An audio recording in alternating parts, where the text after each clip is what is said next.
After 2 straight weeks of exciting releases, Nintendo decided to take the week off when it comes to porting classic games to their online service.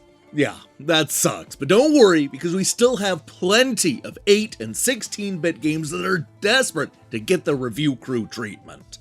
I'm talking about genuine classics like Super Mario Kart, Super Mario All-Stars, and of course Super Mario World 2, Yoshi's Island.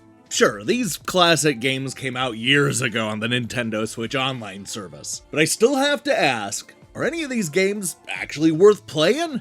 To answer that question, I decided to flip through the pages of Electronic Gaming Monthly, GamePro, Die Hard Game Fan, and more classic magazines to see what the critics said back when these games first came out. So go, grab that turtle shell and get ready to be upgraded to 16 bits, because this is another Super Mario-centric episode of the Nintendo Switch Online Review Crew.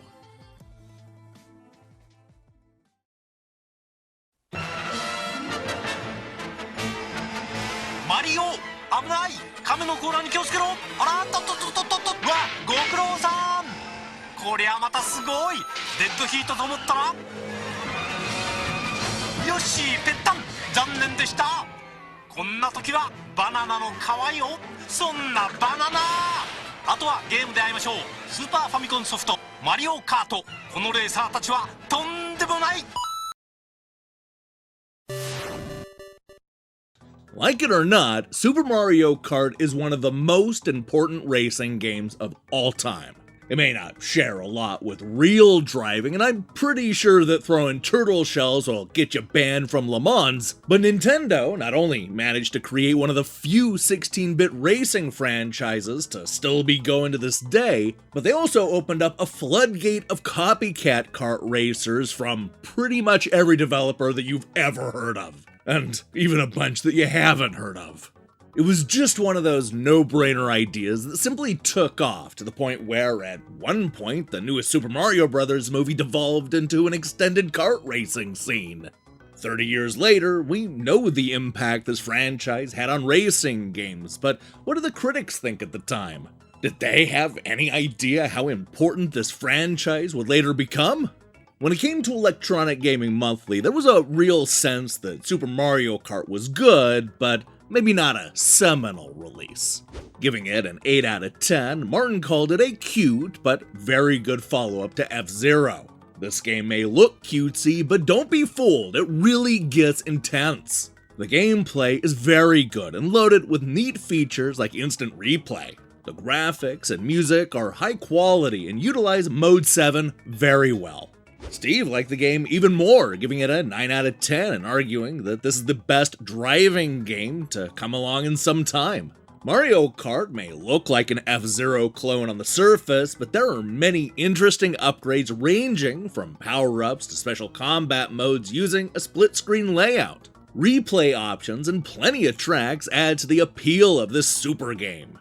EGM gave Super Mario Kart an average score of 8.5 out of 10. Even though that's a strong score that is a bit low compared to the other magazines. For example, Nintendo Power scored the game a 4.4 out of 5, while N-Force could only muster up an 88%. For their part, Nintendo Magazine System managed to give Super Mario Kart a stellar score of 92%, asking this burning question. Who'd have thought that the racing game to supersede F-Zero would come in the form of a go-kart racing game? But still, if ever a game was gonna topple F-Zero from its perch as a no-frills racing game of the highest order, Super Mario Kart is it. However, there is one small fly in the ointment.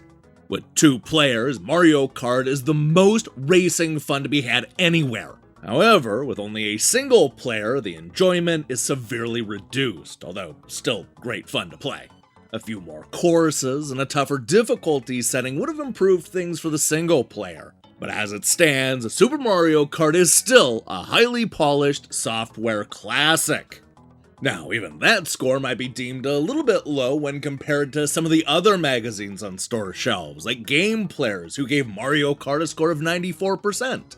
This is the same exact score that Super Play settled on in their 4th issue. and Die Hard Game Fan went just 1 point higher with an average score of 95%. GamePro, of course, gave the racing game a perfect score of 5 out of 5. Maybe you were wondering just how many ways Nintendo could squeeze a good time out of the Mario world. Here's one that's a winner. Super Mario Kart makes wheel-spinning, bumper-grinding, motor racing actually cute. The little guys definitely have a lot of drive. Yeah, that they do. And they've continued to drive well into the new millennium. Super Mario Kart is here to stay, and this Super Nintendo installment was the game that started it all.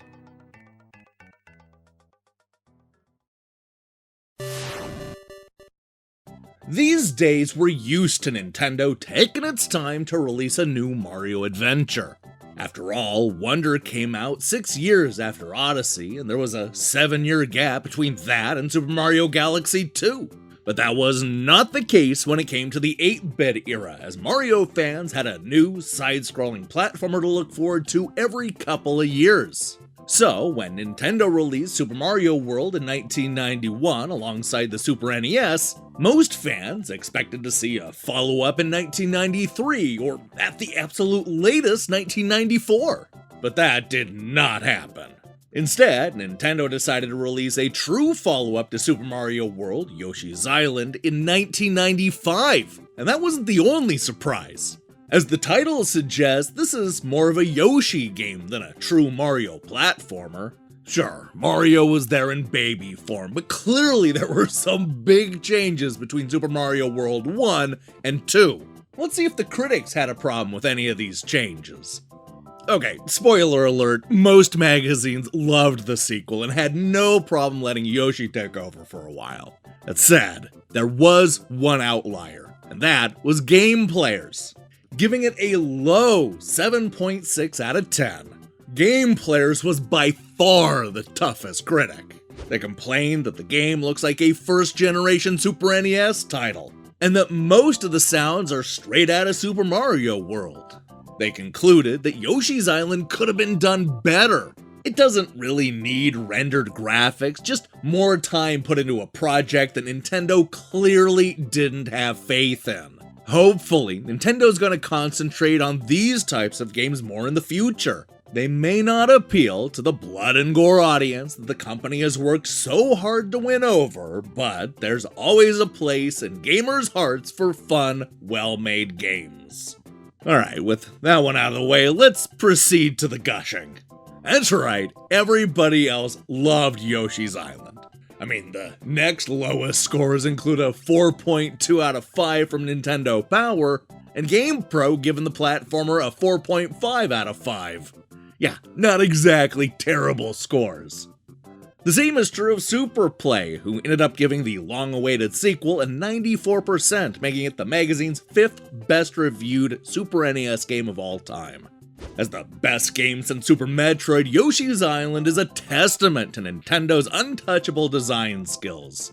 It won't last as long as is ideal, but that's because you'll be so addicted to scrabbling through the thing. How it's gonna be topped, I really don't know, but I'm looking forward to seeing it happen.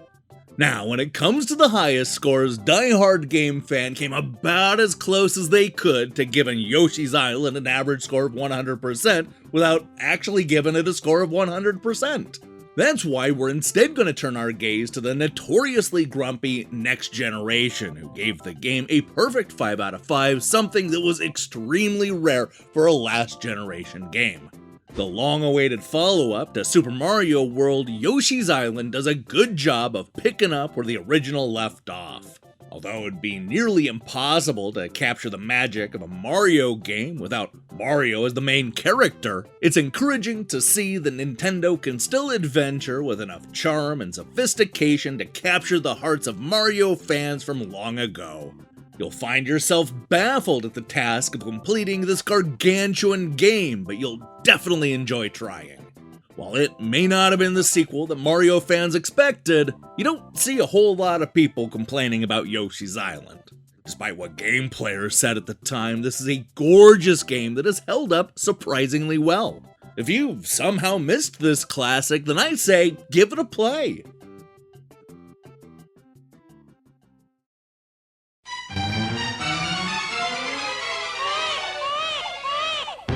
スーパーファミコンがテレビゲームのグラフィックに今新たな命を吹き込んだ。絵のぬくもりが新しい、大きな動きが楽しい。コンピュータグラフィックスドローイングが生み出したスーパーマリオの最新作ヨッシーアイランド。今度のマリオは赤ちゃんだ。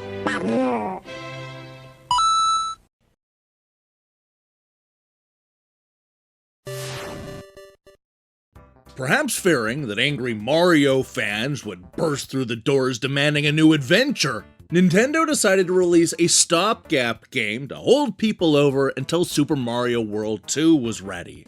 That game was Super Mario All-Stars, a compilation that featured completely redrawn ports of Super Mario Bros. 1 through 3, plus the Japanese version of Super Mario Bros. 2, released for the first time in the West under the new name The Lost Levels. It had really only been a few years since the 8-bit release of Super Mario Bros. 3, but fans were more than eager to buy a new version of the game with enhanced 16-bit graphics, especially if it meant that they would be getting new content. What a deal! Now, let's see if the critics shared that same enthusiasm for this groundbreaking game collection. Alright, so before we get to the critics that couldn't wait to write glowing reviews, we first need to check in with Die Hard Game Fan, who was a little cranky when it came to Super Mario All-Stars. Just how cranky are we talking about? Well, check out this review from Skid. What a thrill, all of my bad memories of 8-bit and living color. Boring, happy.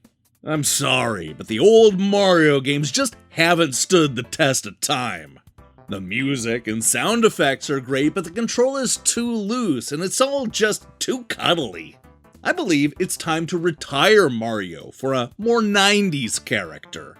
Alright, now to be fair to the magazine, the other critics did like it more than Skid, with Sergeant Gamer arguing that it may just be me, but I can't get too excited about reliving the golden days of 8-bit with more scrolls, better sound, and music. This collection of golden moldies is a must for true Mario fans, but I'm not one of them. This is Nintendo's biggest title for Christmas season. Yeah, Santa's gonna be traveling light. Of course, Game Fan was obviously the outlier, as every other magazine loved Super Mario and his all-star collection of games. The next lowest score came from Nintendo Power, who went with a relatively safe 4.1 out of 5. Electronic Gaming Monthly, on the other hand, gave the game a 9.25 out of 10, with one of the critics giving it a perfect score. Ed raved that All-Stars is a masterpiece from beginning to end. Although it's really nothing new, All-Stars blows the roof off the fun factor. 4 fun games with enhanced graphics and music is just too much. The best part is that all the wonderful secrets have been left in. Martin also loved the game and was one of the few critics to single out the lost levels. As a big Mario fan, you can't say enough good things about this cart. The old 8-bit Marios were great, but converting them to the Super NES has made them even better.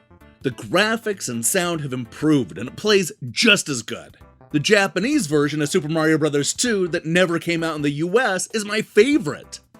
Now, the scores only go up from here. Computer and Video Games gave Mario a 94%, while Nintendo Magazine System went a bit higher with a 95%. Looking for a score of 96%? Well, Super Play's got you covered. In fact, Super Mario All-Stars is their second best reviewed Super NES game of all time.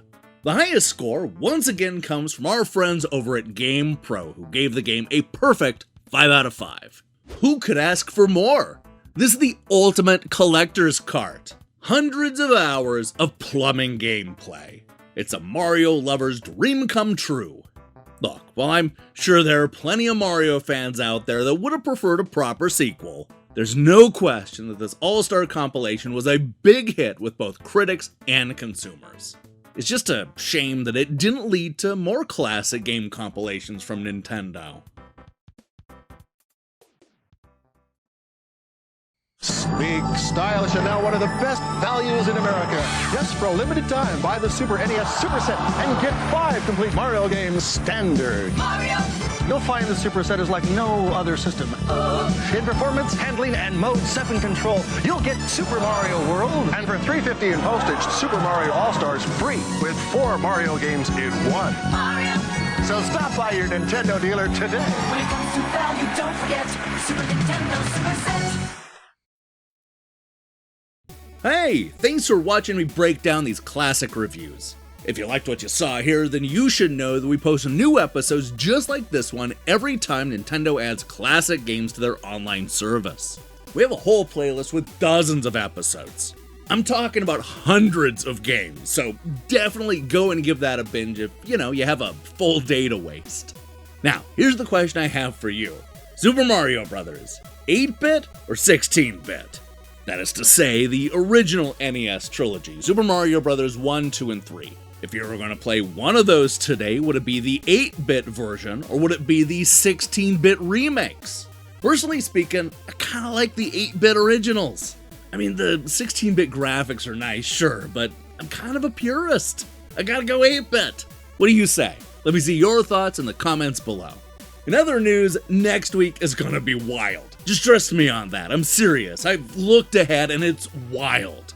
While you wait for that, I strongly recommend you click that subscribe button and support what we're doing here. Until then,